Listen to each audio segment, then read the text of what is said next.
ಏನ್ ಮಗಳು ಏನೋ, ಯಾವಾಗ ಫೋನ್ ಮಾಡಿದ್ರು ಫೋನೇ ತೆಗಿಯಲ್ಲ ಅಂತಾಳೆ. ಇಲ್ಲಿ ನಾನೆಲ್ಲಿ ಸಿಕ್ಕಾಕತ್ತೀನೋ ಅನ್ನೋ ಒದ್ದಾಟ ನನಗೆ.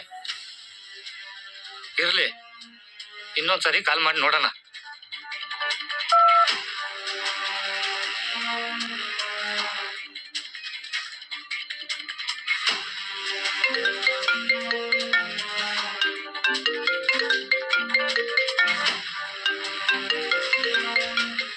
ಈ ಮಾರ್ಕೆಟ್ ಅವ್ರಿಗೆ ಒತ್ತು ಗೊತ್ತು ಏನೂ ಇಲ್ಲ.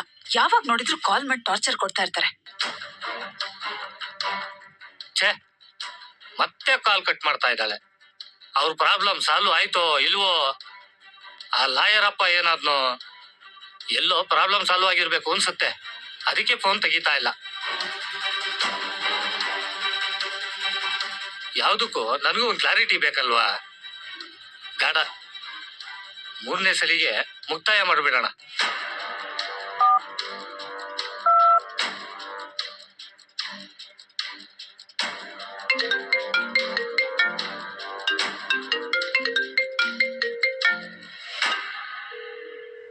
ಮತ್ತೆ ಅದೇ ನಂಬರ್. ಯಾಕೆ ಪದೇ ಪದೇ ಕಾಲ್ ಮಾಡ್ತಿದ್ದಾರೆ? ಕೇಳೇ ಬಿಡೋಣ. ಹಲೋ ಹಲೋ, ಸರಯು ಅವರ ಮಾತಾಡೋದು? ಹೌದು, ನೀವ್ಯಾರು? ಮೇಡಮ್, ನಾನು ಆಟೋ ಡ್ರೈವರ್ ಸೀನಾ ಅಂತ. ನಿಮ್ಮಪ್ಪ ಲಾಯರ್ ಪದ್ಮನಾಭ ಅವರು ಇದಾರ ಮೇಡಮ್? ನಮ್ಮಪ್ಪ ಇಲ್ಲಿಲ್ಲ ರೀ, ಅವರು ಮುಂಬೈಯಲ್ಲಿದ್ದಾರೆ. ನೀವು ಯಾವ್ದಾದ್ರು ಕೇಸ್ ಬಗ್ಗೆ ವಿಚಾರಿಸ್ಬೇಕಿತ್ತಾ? ನೀವೊಂದ್ ಕೆಲ್ಸ ಮಾಡಿ, ನೀವ್ 1 ತಿಂಗಳು ಬಿಟ್ಟು ಕಾಲ್ ಮಾಡಿ, ಸಿಗ್ತಾರೆ.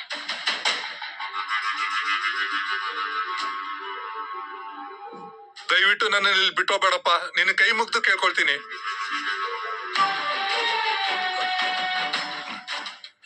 ತಗೊಳಪ್ಪ, ತಗೋ. ಆಪತ್ ಬಂದ ಒಂಥರ ಸಿಕ್ಕಿದ್ಯಾ? ನನ್ ಮಗಳು ಬೇರೆ ಫೋನ್ ರಿಸೀವ್ ಮಾಡ್ತಾ ಇಲ್ಲ. ದಯವಿಟ್ಟು ಚೂರು ಹೆಲ್ಪ್ ಮಾಡಪ್ಪ. ಓ ಮೇಡಮ್, ಹಂಗಾರೆ ನಿಮ್ಗೆ ವಿಷಯನೇ ಗೊತ್ತಿಲ್ಲ? ಅವರು ಮುಂಬೈಗೂ ಹೋಗಿಲ್ಲ, ದುಬೈಗೂ ಹೋಗಿಲ್ಲ. ಅವ್ರನ್ನ ಯಾರೋ ಕಿಡ್ನಾಪ್ ಮಾಡ್ಬಿಟ್ಟಿದ್ರು.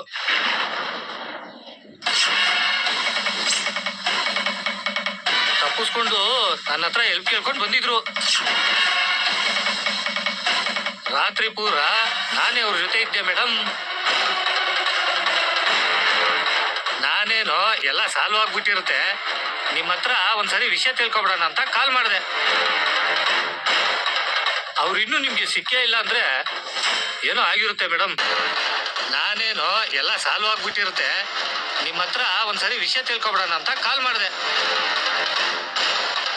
ಅವ್ರು ಇನ್ನೂ ನಿಮ್ಗೆ ಸಿಕ್ಕೇ ಇಲ್ಲ ಅಂದ್ರೆ ಏನೋ ಆಗಿರುತ್ತೆ ಮೇಡಮ್. ಅವರು ಕಾಣೆ ಇಷ್ಟು ದಿನ ಆದ್ರೂ ನಿಮ್ಗೆ ಗೊತ್ತಾಗ್ಲೇ ಇಲ್ವಾ? ಅಟ್ಲೀಸ್ಟ್ ಯಾರಾದ್ರೂ ಫೋನ್ ಮಾಡಿದ್ರೆ ಫೋನ್ ತೆಗಿಯೋದ್ ಬೇಡವಾ ಮೇಡಮ್? ಸಾರಿ, ನಿಮ್ ಹೆಸರೇನಂದ್ರಿ? ಆಟೋ ಸೀನಾ ಮೇಡಮ್. ನೋಡಿ ಸೀನಾ ಅವ್ರೆ, ನಮ್ಮಪ್ಪ ಕಿಡ್ನಾಪ್ ಆಗಿರೋ ವಿಷಯ ನನಗೆ ಇವಾಗ್ಲೇ ಗೊತ್ತಾಗ್ತಿರೋದು. ಇಷ್ಟ ದಿನ ಅವ್ರು ಮುಂಬೈಲಿದ್ದಾರೆ ಅಂತ ನಾನು ಸುಮ್ಮನಾಗ್ಬಿಟ್ಟಿದ್ದೆ. ಈ ವಿಷಯನ ಫೋನಲ್ಲೇ ಮಾತಾಡೋದ್ ಬೇಡ. ನೀವೆಲ್ಲಿದ್ದೀರಾ ಹೇಳಿ, ನೇರವಾಗಿ ಭೇಟಿ ಆಗೋಣ. ಅಯ್ಯೋ, ಇದೇನ್ ಮೇಡಮ್, ಮತ್ತೆ ನನ್ಗೆ ಗ್ರಹಚಾರ ಒಕ್ಕರ್ಸ್ಕೊತಾ ಇದೆಯಲ್ಲ? ಏನೋ ಮಾನವೀಯತೆ ದೃಷ್ಟಿಯಿಂದ ಅವ್ರು ಕ್ಷೇಮವಾಗಿದಾರ ಅಂತ ತಿಳ್ಕೊಳ್ಳೋಣ ಕಾಲ್ ಮಾಡಿದೆ. ನೀವ್ ಹೇಳೋದ್ ನೋಡಿದ್ರೆ ಮತ್ತೆ ನನ್ ಪ್ರಾಬ್ಲಮ್ ಸಿಗಾಕೊಳ್ಳೋ ತರ ಇದೆಯಲ್ಲ ಮೇಡಮ್. ನೋಡಿ ಸೀನಾ ಅವ್ರೆ, ನೀವು ಗಾಬರಿ ಪಡೋ ಅವಶ್ಯಕತೆನೇ ಇಲ್ಲ. ನಮ್ಮಪ್ಪ ಇಷ್ಟ ದಿನ ಎಲ್ಲೂ ಹೋದವರೇ ಅಲ್ಲ. ನನಗೂ ಒಂದ್ ಕಡೆ ಡೌಟ್ ಇದ್ದೇ ಇತ್ತು. ಇವತ್ತು ನೀವು ನನಗೆ ಫೋನ್ ಮಾಡಿರ್ಲಿಲ್ಲ ಅಂದಿದ್ರೆ ಬಹುಶಃ ನನಗೆ ವಿಷಯನೇ ಗೊತ್ತಾಗ್ತಾ ಇರ್ಲಿಲ್ವೇನೋ. ದಯವಿಟ್ಟು ನನಗೆ ಈ ವಿಚಾರದಲ್ಲಿ ನಿಮ್ ಹೆಲ್ಪ್ ಬೇಕು. ಪ್ಲೀಸ್ ನಿಮ್ ಲೊಕೇಶನ್ ಕಳಿಸಿ. ಮೇಡಮ್, ಈಗೇನೋ ಈಗ ಹೇಳ್ತೀರಾ, ಆಮೇಲೆ ಪೊಲೀಸ್ ಸ್ಟೇಷನ್ ಕೋರ್ಟು ಅಂತ ಅಲಿಸ್ಬಿಡ್ತೀರಾ. ಅಯ್ಯೋ ಖಂಡಿತ ಇಲ್ಲ, ಪ್ಲೀಸ್ ನನ್ನ ನಂಬಿ. ಅಲ್ಲಿಗೆ ಬಂದು ನಾನು ಎಲ್ಲಾ ವಿಚಾರನೂ ಹೇಳ್ತೀನಿ ನಿಮ್ಗೆ. ಪ್ಲೀಸ್ ದಯವಿಟ್ಟು ನನ್ನ ಪರಿಸ್ಥಿತಿನ ಅರ್ಥ ಮಾಡ್ಕೊಳ್ಳಿ. ನೀವು ಯಾವುದೇ ವಿಷಯಕ್ಕೂ ಹೆದರ್ಕೊಳ್ಳೋ ಅವಶ್ಯಕತೆನೇ ಇಲ್ಲ. ಇಷ್ಟು ದಿನದಲ್ಲಿ ನಿಮ್ಮನ್ನ ಯಾರಾದ್ರೂ ಡಿಸ್ಟರ್ಬ್ ಮಾಡಿದ್ರಾ? ಇಲ್ಲ ತಾನೆ? ಇದ್ರಿಂದ ಏನ್ ಅರ್ಥ ಆಗುತ್ತೆ ಗೊತ್ತಾ? ನಿಮ್ ವಿಚಾರ ಯಾರಿಗೂ ಗೊತ್ತಿಲ್ಲ ಅಂತ ಅರ್ಥ. ಇವಾಗ ನೀವು ನನಗ್ ಫೋನ್ ಮಾಡಿರ್ಲಿಲ್ಲ ಅಂದಿದ್ರೆ ನೀವ್ ಯಾರು ಅನ್ನೋ ವಿಚಾರ ನನಗೆ ಗೊತ್ತಾಗ್ತಾ ಇರ್ಲಿಲ್ಲ. ನೀವು ನಮ್ ತಂದೆಗೆ ಹೆಲ್ಪ್ ಮಾಡಿದ್ದೀರಾ ಅಂದ್ರೆ ಇಷ್ಟೊತ್ತಿಗಾಗ್ಲೇ ನಿಮ್ಗೆ ಏನಾದ್ರೂ ಒಂದು ಅನಾಹುತ ಆಗಿರ್ಬೇಕಿತ್ತಲ್ವಾ? ನೋಡಿ, ನಾನು ಹೇಳ್ತಾ ಇರೋದು ನಿಮಗೆ ಅರ್ಥ ಆಗ್ತಿದೆ ಅನ್ಕೊಳ್ತಿದ್ದೀನಿ. ದಯವಿಟ್ಟು ಪ್ಲೀಸ್ ನನ್ನ ಸಿಚುಯೇಷನ್ ಅರ್ಥ ಮಾಡ್ಕೊಳ್ಳಿ. ನಿಮಗೆ ಏನೂ ಆಗಲ್ಲ ಅಂತ ನಾನ್ ಭರವಸೆ ಕೊಡ್ತೀನಿ. ನೀವ್ ಕೊಡೋ ಇನ್ಫಾರ್ಮೇಶನ್ ನನಗೆ ತುಂಬಾನೇ ಮುಖ್ಯ.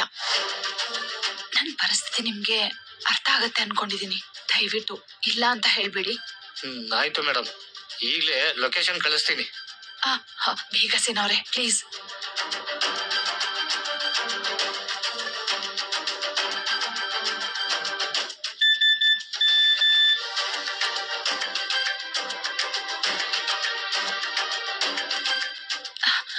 ಇನ್ ತಡ ಮಾಡ್ಬಾರ್ದು, ಈಗ್ಲೇ ಹೊರಡ್ಬೇಕು.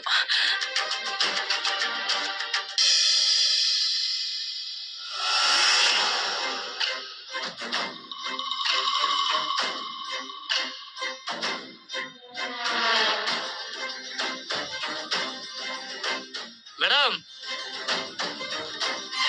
ಇಲ್ಲಿ ಮೇಡಮ್.